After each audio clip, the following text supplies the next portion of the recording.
Welcome back to my channel of olive oil and honey. My name is Ashley, and today I am recording outside because it is a beautiful day. It's not super chilly here in Texas, and so just taking advantage of that. And I am here today because I feel led by the Lord to share something that I have been just waiting for him to give the green light on since probably earlier this year. And I finally got confirmation the other day, and then something happened today, and I'll be sharing that little testimony at the end. But that word is to expect the unexpected. When we're praying and seeking God on something, I think it's so easy for us to try and come up with our own ideas of how he'll work, how he'll resolve our issue, or I think it's just a matter of control. Like, we want to control outcomes. We want it to look how we want it to look, but we have to know and trust that God will always do exceedingly abundantly. And so the passage of scripture that I'm going to be coming out of today is coming out of 2 Kings, and it is chapter 5. The backstory is on this guy named Naaman, and he has leprosy, but there's a little girl that was taken captive from Samaria, and she recommends that they seek out this prophet, which is Elisha, for healing. And so they decide to go to Elisha's house. And so I'll pick up on verse 9. It says, "Then Naaman went with his horses and chariot, and he stood at the door of Elisha's house. And Elisha sent a messenger to him, saying, 'Go and wash in the Jordan 7 times, and your flesh shall be restored to you, and you shall be clean.' But Naaman became furious and went away and said, 'Indeed, I said to myself, he will surely come out to me and stand and call on the name of the Lord his God and wave his hand over the place and heal the leprosy. Are not the Abana and the Pharpar, the rivers of Damascus, better than all the waters of Israel? Could I not wash in them and be clean?' So he turned and went away in a rage, and his servants came near and spoke to him and said, 'My father, if the prophet had told you to do something great, would you not have done it? How much more then when he says to you, wash and be clean?' So he went down and dipped 7 times in the Jordan, according to the saying of the man of God. And his flesh was restored like the flesh of a little child, and he was clean. And he returned to the man of God, he and all his aides, and came and stood before him and said, 'Indeed, now I know that there is no God in all the earth except in Israel. Now therefore, please take a gift from your servant.' And then from there, Elisha goes and he doesn't accept the gift, and it kind of devolves from there, because if you look into his servant and everything. But I just wanted to stop there because Naaman had an idea of how he would be healed. He thought that Elisha would wave his hands and yell out and do all these crazy things, but it's not at all what happened.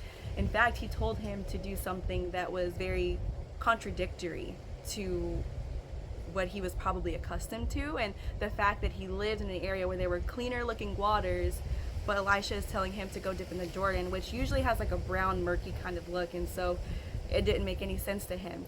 Yet when he did it, when he obeyed the word of the Lord through the prophet, he indeed was healed. And I also think in the New Testament, when Jesus is doing his public ministry, right, and at the time the Romans were, I don't want to say colonizing, what is the word? They were ruling over Israel, that region at that time, and the Jews had an idea of what the Messianic era would look like. They thought that the Messiah would come and he would just reign over all of their enemies and there would be an era of peace, but that wasn't the case at all. Even John the Baptist himself, the one that Jesus lauds as just being a man of valor, basically, I'm paraphrasing clearly, but John the Baptist himself was questioning Jesus and his role because he had an idea of what the Messianic era would look like. But Jesus did exceedingly abundantly, because what did he do? He died on the cross for all of the world. And I feel like if you kind of zoom out, you kind of see how his ministry was able to be used through the Romans. So ever since then, you see that eventually the Roman society did collapse because the morals and the beliefs that Jesus taught to his disciples kind of like spread out.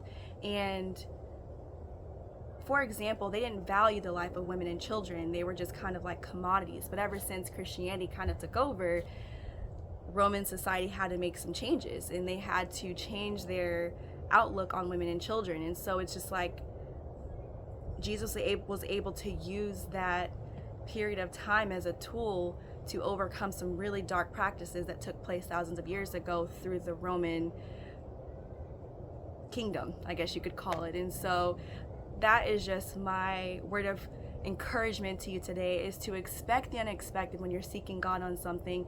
And the testimony that I wanted to share before I forget, so I am coordinating a Friendsgiving event with my church, and we have invited some kids from a local children's shelter, and not many people have signed up for this event.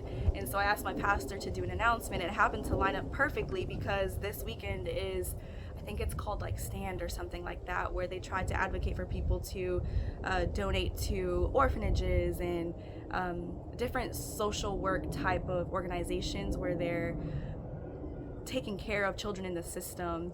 And it worked out perfectly that he was able to highlight that, but also highlight our event that's coming up on this coming Friday. And more people signed up. Thank God people were able to sign up to provide food, because last year, another amazing miracle, we were told that there were going to be 25 kids, but 50 wound up coming. But God provided a fish and loaves miracle, and so we had more than enough food, miraculously enough to the point where some of the kids were able to leave and go back to the shelter with extra food, remnants. And so today, you know, more people were signing up, but one guy in particular, I've never met this guy before at this church. He might be new, I'm not sure, but he just gave me $200 on the spot. And just God, like totally God, nothing that I would have ever imagined myself, but just always being in expectancy that God will work exceedingly abundantly in your life. And even today we talked about Romans 8:28, all things work together for the good of those who love God. So take courage, just continue to trust in the Lord with all your heart, and lean not into your own understanding, but in all your ways acknowledge him, and he will direct your path into the way that he desires, into the way that gives him the most glory. Just like the story with Naaman, the Lord does things that doesn't make sense to us. His thoughts are not our thoughts, his ways are not our ways, but we can look back and say, God knows what he's doing, okay? So just trust him, keep seeking him, and just trust that all things will work together for good. So that's all I have for you today. May the Lord bless and keep you, and Lord willing, I will see you in the next video. Bye.